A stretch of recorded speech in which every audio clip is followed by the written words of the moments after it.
Nessa série de 4 ministrações no mês de fevereiro, nós vamos falar sobre Carnaval.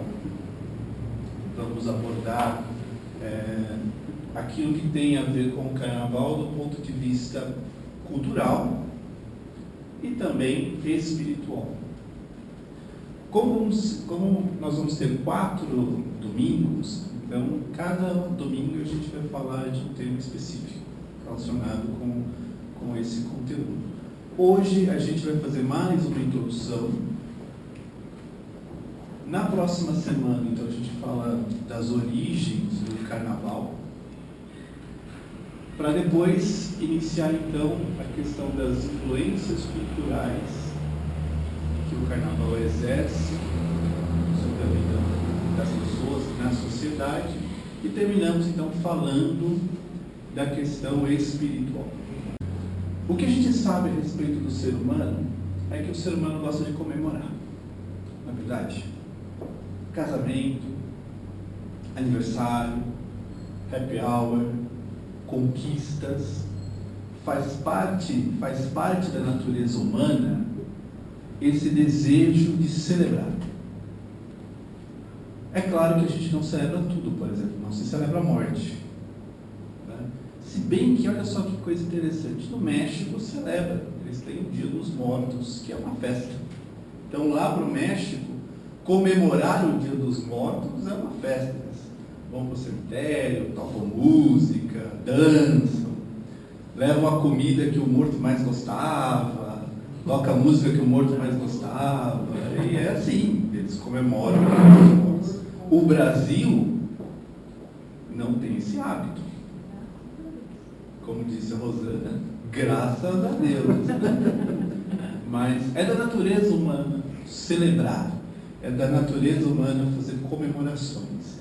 E as comemorações, elas têm contexto, sempre tem.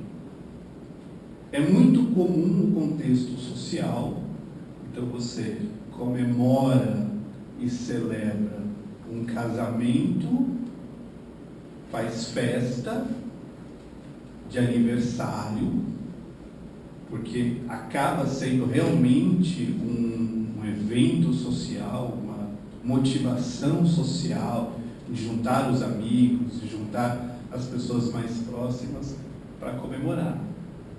Mas já não tem a mesma coisa, não tem uma festa de divórcio, né? Vou separar, vou fazer uma festa, vou chamar os padrinhos do meu divórcio. Pelo menos por enquanto, né, Marquinhos? Não se criou esse hábito. Sabe-se lá na frente, né? Mas além da questão social, as festas e as comemorações, elas têm a conotação cívica. Por exemplo, a gente comemora o Dia da Independência, tem desfile, é transmitido, passa na TV, vem todo um aparato comemorativo para lembrar daquele dia. A mesma coisa acontece, talvez, numa proporção menor, com a proclamação da República e outras datas cívicas que acontecem. Desde tempos antigos, isso é assim. A gente vê as pessoas, desde a antiguidade, comemoravam casamento com festa. Quando um reino vencia uma guerra, tinha um desfile para mostrar que aquele exército foi campeão. Eles traziam despojo, faziam questão de mostrar para todo mundo que eles tinham vencido, traziam os prisioneiros de guerra. Então era uma forma de mostrar, né, que aquela nação era superior comparada com uma nação adversária. Mas além disso, também tem um contexto religioso que tem como pano de fundo uma questão espiritual. Então, desde a antiguidade, as pessoas celebravam e faziam festas para os seus deuses. E isto a gente vê muito recorrentemente na Bíblia. Festas que eram dedicadas ao Senhor, mas também festas dedicadas aos ídolos da terra.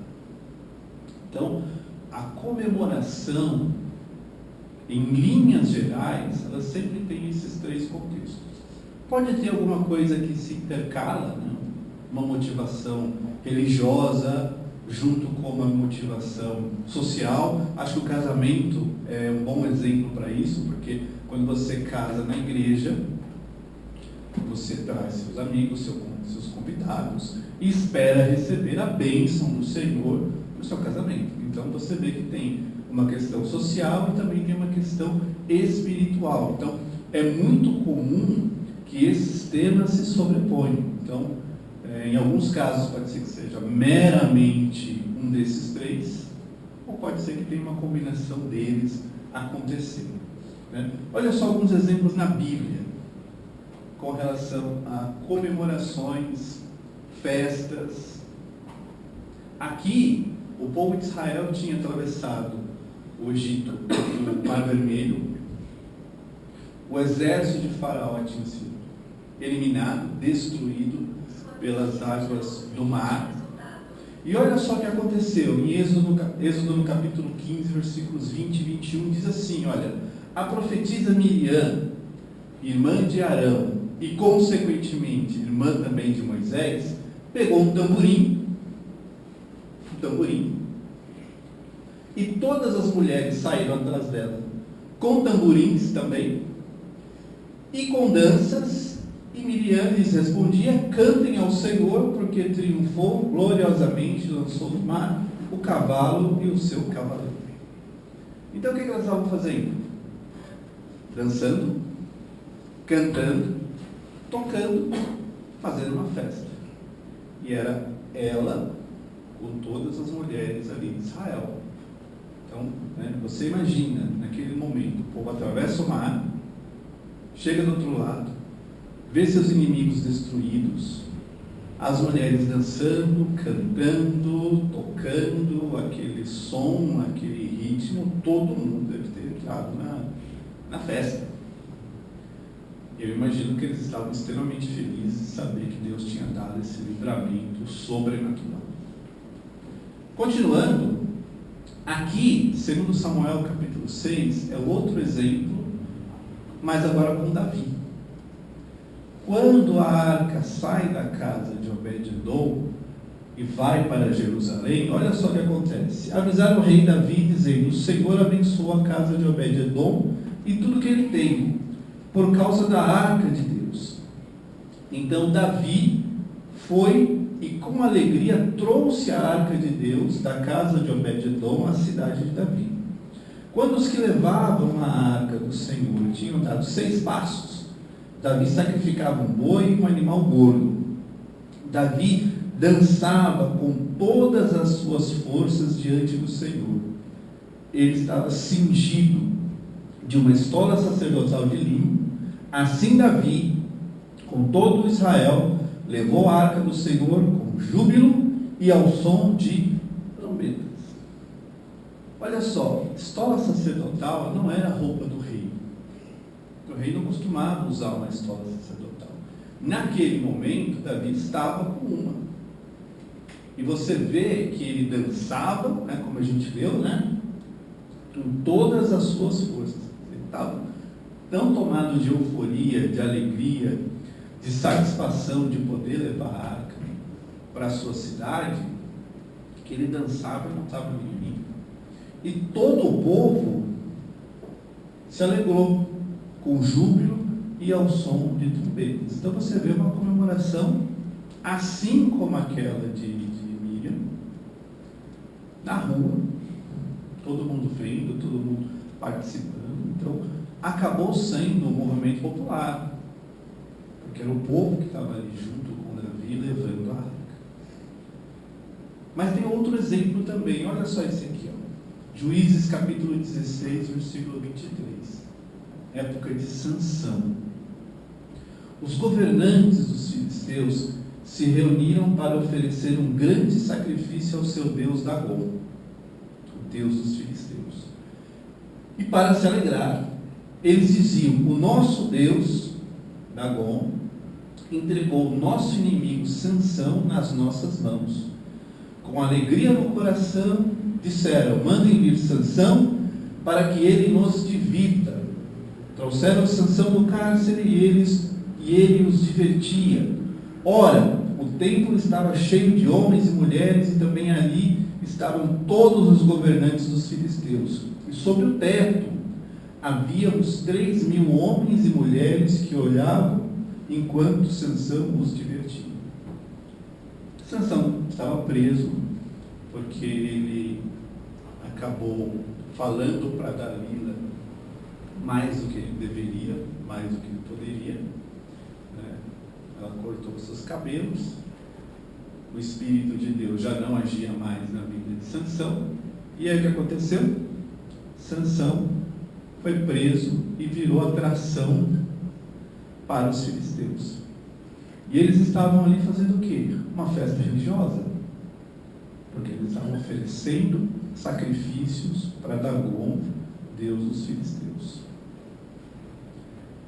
E além dessa festa religiosa, eles tinham um entretenimento, que era Sansão, que ficava ali divertindo. Como Sansão estava cego, imagina, né? Sansão era o bobo da corte, enquanto as pessoas observavam Sansão tropeçando, tateando, né?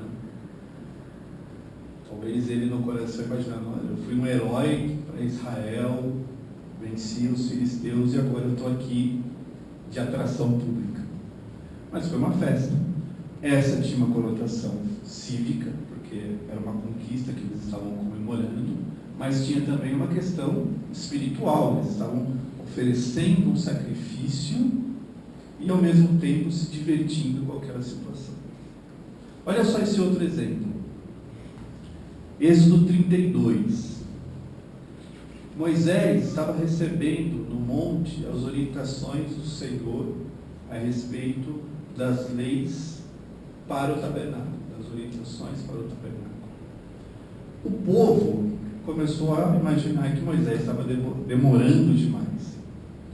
E aí eles disseram para Arão: faz um Deus aí para a gente poder seguir, porque a gente não sabe o que vai ser com esse Moisés. Até agora não apareceu, a gente está aqui no meio do deserto, não dá para voltar mais, não dá para ficar aqui, a gente precisa fazer alguma coisa. E a palavra do Senhor diz que Arão pediu para o povo todos os acessórios que eles tinham de ouro. Então eles deram anéis, argolas, tudo que tinha valor, e Arão fez um bezerro. E olha só, né?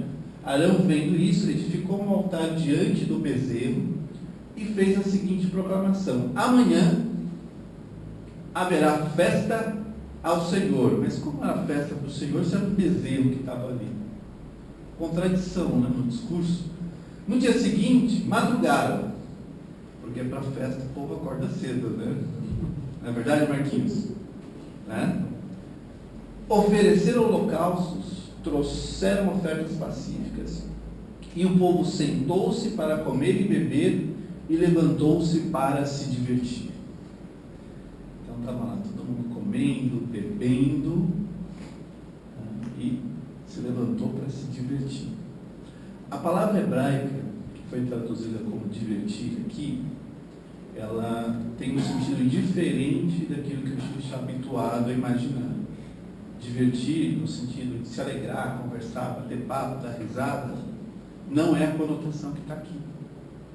Esse divertir tem a ver com sexo, porque eles estavam fartos, bêbados, né, seminus, e aproveitaram para fazer todo tipo de orgia. Aqui pode ser só uma questão de tradução do hebraico para o nosso idioma português, mas o sentido desse versículo diz que na frente do bezerro de ouro eles praticaram orgias tais. Estava todo mundo bêbado, todo mundo, né, comeu, bebeu, agora vamos nos divertir. Então você vê que as comemorações, elas também são dotadas de excesso. Havia excesso na questão dos filisteus, e esse exemplo aqui também vê que a gente tem um excesso, e as pessoas passaram do limite. Passaram do limite porque eles estavam, né, celebrando, oferecendo holocaustos para um bezerro, não é verdade? E passaram do limite, porque essa diversão aqui não era sadia. Essa diversão estava totalmente fora dos propósitos de Deus. É importante frisar isso, porque às vezes a gente pode se deparar com um cenário como esse e não identificar que tem um problema. E o problema é que essa diversão não era uma diversão saudável. Continuando, né?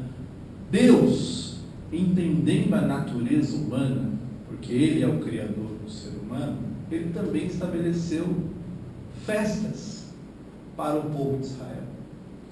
E Ele determinou essas festas na própria lei que Moisés entregou para o povo. Então, o povo de Israel sabia que, com Deus, eles também poderiam comemorar. E olha só as festas que aparecem na lei de Moisés. A primeira delas é o sábado.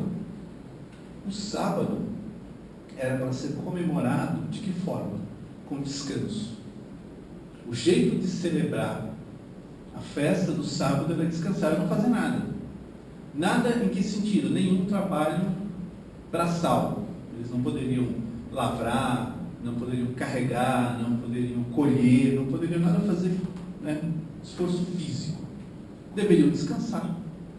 Então a forma que Deus deu de celebrar esta festa era descansando.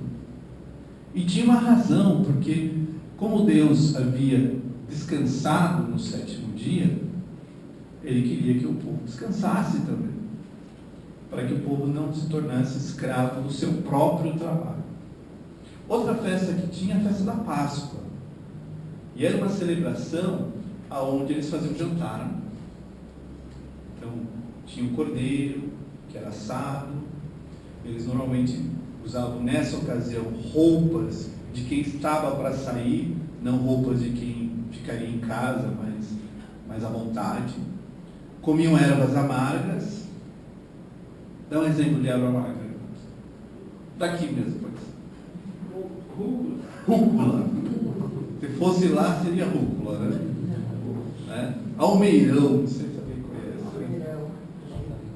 Boldo. Giló. É que Giló já tem muita erva, né?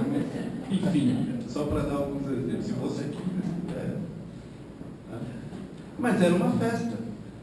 Eles comemoravam, porque aquela comemoração lembraria para eles que o anjo da morte passou e não entrou nas casas que tinha a marca do sangue do cordeiro. Outra festa que havia dos pães asmos.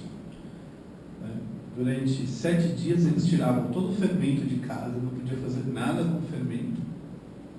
E lembraria para eles a saída do Egito. E foi muito interessante, porque a saída do Egito, eles não saíram com a mão na frente e outra atrás. Eles saíram com despojo. E esta festa era para lembrar que a saída deles, né, teve a provisão de Deus ao sair do Egito. E tirar o fermento representava tirar as contaminações que eles estavam sujeitos na época em que viviam no Egito. Outra festa que o povo tinha era das primícias. Então, quando a colheita, e claro, eles não comemoraram a festa das primícias no deserto porque não plantaram. Mas quando chegaram na terra de Canaã, que começaram a plantar, havia uma festa das primícias, que consistia exatamente de você pegar os primeiros frutos da terra, então as primeiras espigas, né, do trigo, da cevada, e levar para a casa do Senhor. E era uma forma de agradecer a colheita que Deus estava dando para o povo. Então era uma festa como oferta de gratidão. Outra festa que acontecia exatamente após as primícias era a festa de Pentecostes. Pentecostes é uma palavra que significa 50 dias. A palavra grega tem essa conotação. e significa exatamente uma comemoração 50 dias após a festa da colheita, né? E comemorava a continuidade dessas colheitas, porque eles traziam a primícia e voltavam para colher o resto. E esse restante eles levavam tudo para casa e comemoravam o celeiro cheio, a geladeira, comemorava a geladeira cheia, o celeiro cheio.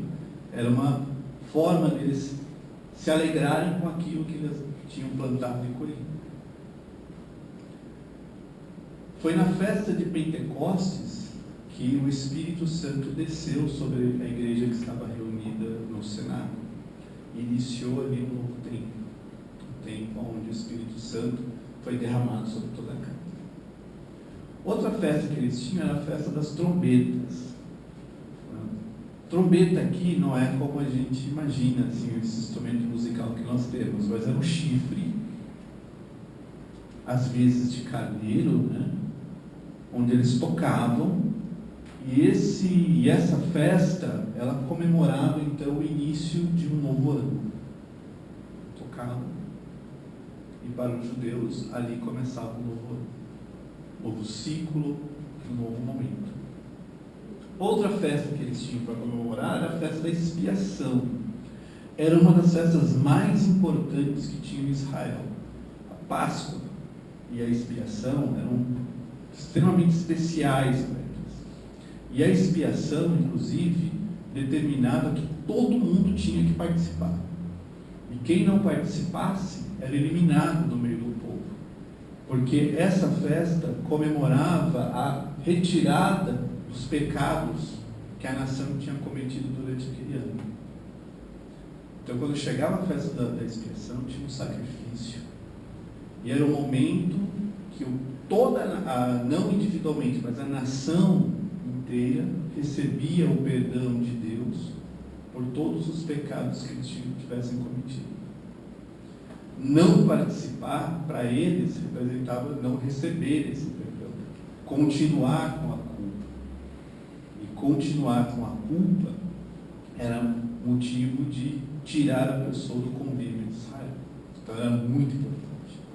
E a última festa que a gente tem é a festa dos tabernáculos, aonde eles tinham que pegar ramos, sair das suas casas, ir para o quintal e ficar ali morando por alguns dias, para lembrar da época em que eles andavam pelo deserto.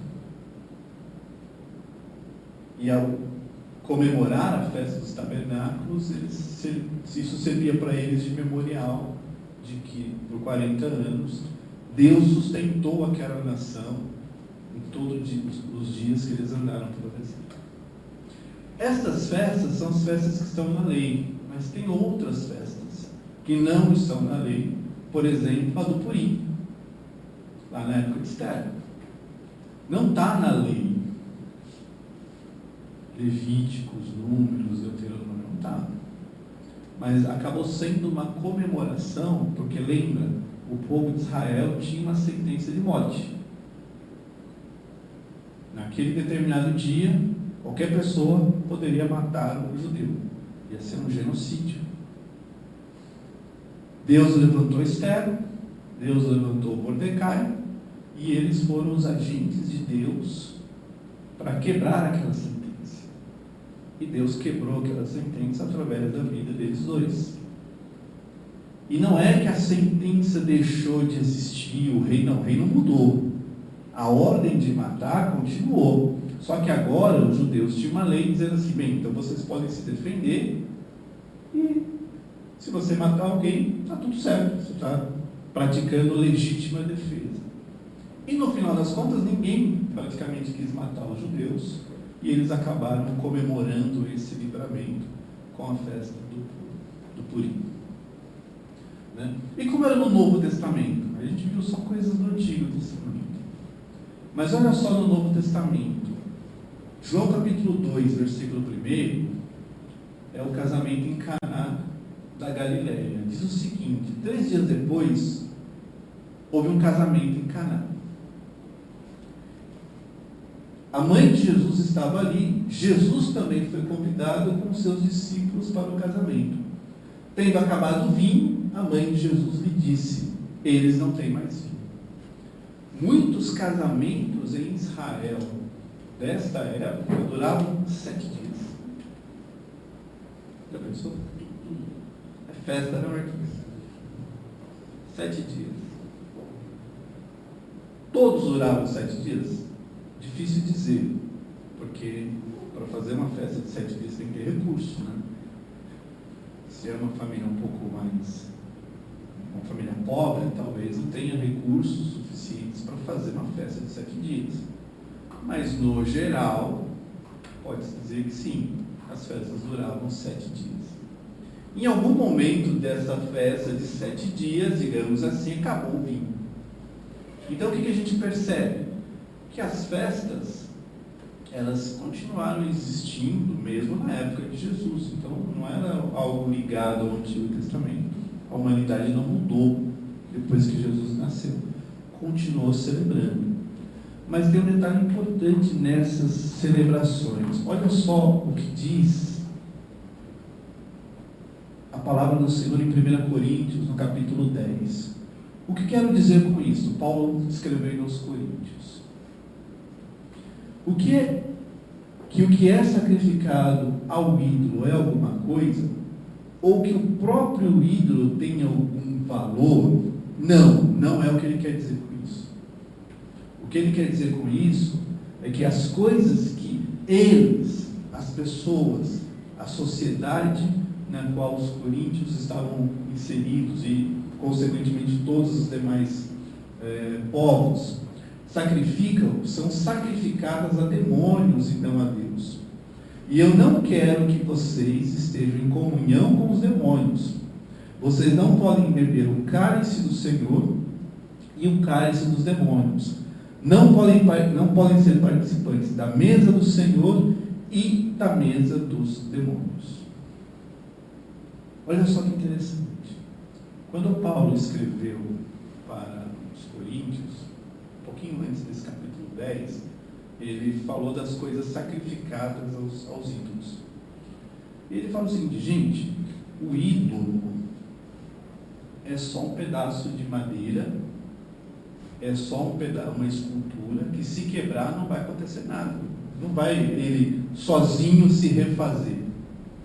Se ele for destruído, ele não vai se refazer, ele é só um objeto. Agora, as coisas que são sacrificadas e as festas que são comemoradas a estes ídolos são comemoradas aos demônios. E vocês, igreja, não podem ter comunhão com essas coisas. Porque vocês não podem tomar a ceia do Senhor, que é o que ele chama de mesa aqui, né? Participar da mesa do Senhor, ele está se referindo à ceia, que também era uma festa naquela época, daqui a pouco a gente vai falar disso. Vocês não podem participar da ceia do Senhor, da mesa do Senhor, e participar das festas que são comemoradas fora da igreja com sacrifícios aos demônios. Era isso que Paulo estava frisando aqui. Porque a sociedade daquela época era uma sociedade que estava inserida dentro de um contexto espiritual.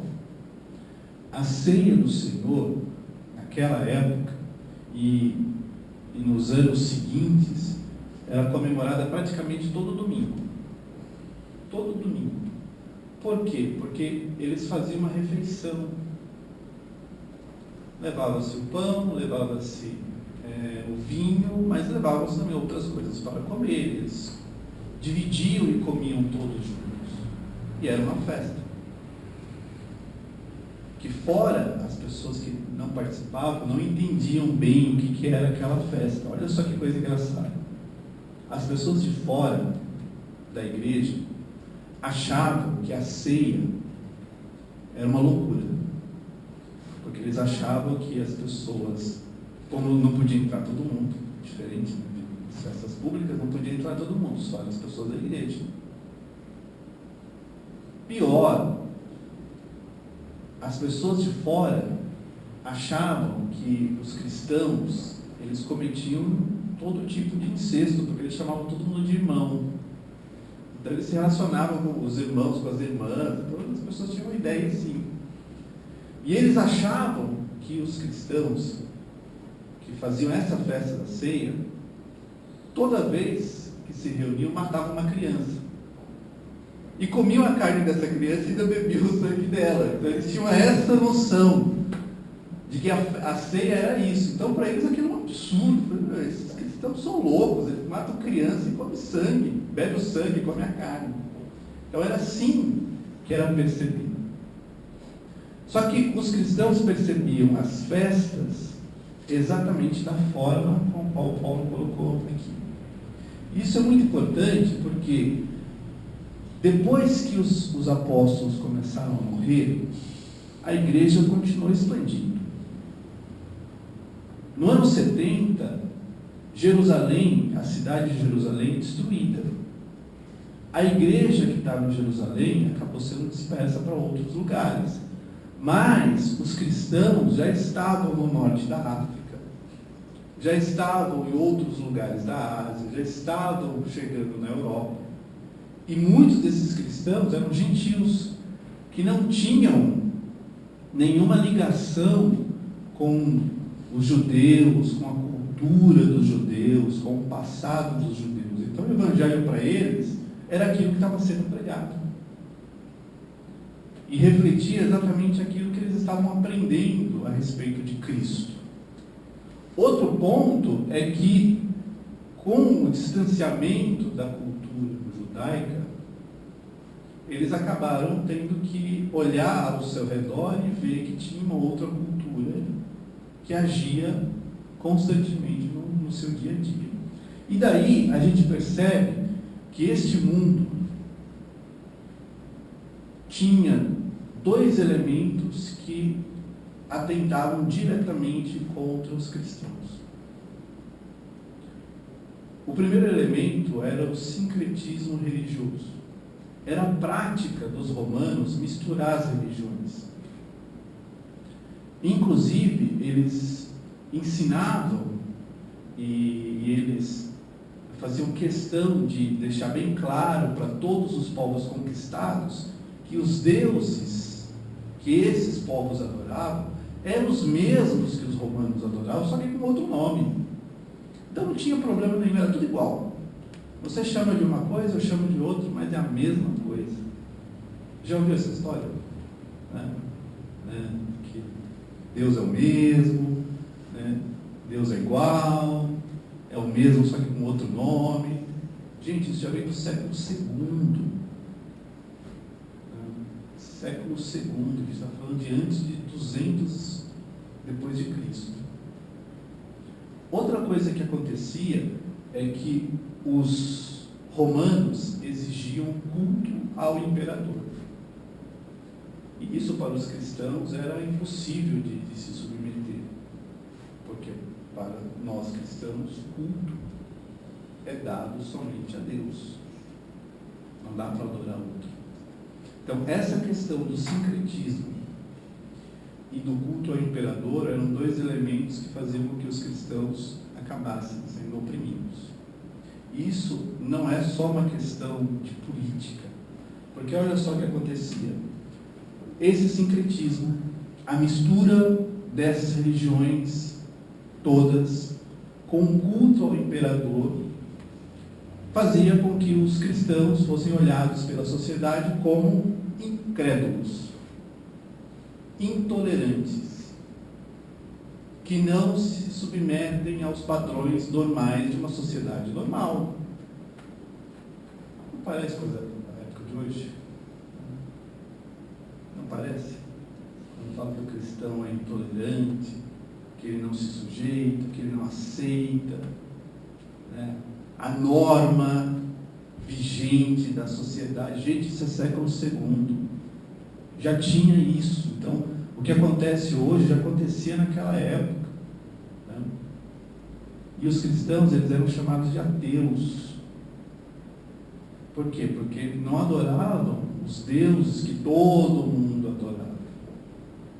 Tinha um Deus diferente. E para a pessoa daquela época, o mais absurdo era ouvir de um cristão que o Deus que o cristão adorava era o verdadeiro, o resto era tudo falso. Então você imagina que ser cristão naquela época era muito difícil, porque você era rotulado, você era perseguido e você tinha uma cultura religiosa que acabava oprimindo. Só que, além disso, enquanto a gente vê no Antigo Testamento muito falando sobre Dagon, Moabe, a gente vê falando sobre os deuses babilônicos, os persas, Baal. Naquela época, a gente está aí no século II, século III, os problemas eram outros. Porque começou a surgir na sociedade algo chamado religiões de mistério. E essas religiões de mistério viraram uma moda na sociedade daquela época. Então tinha, por exemplo, Mitra, que era muito famoso no exército romano.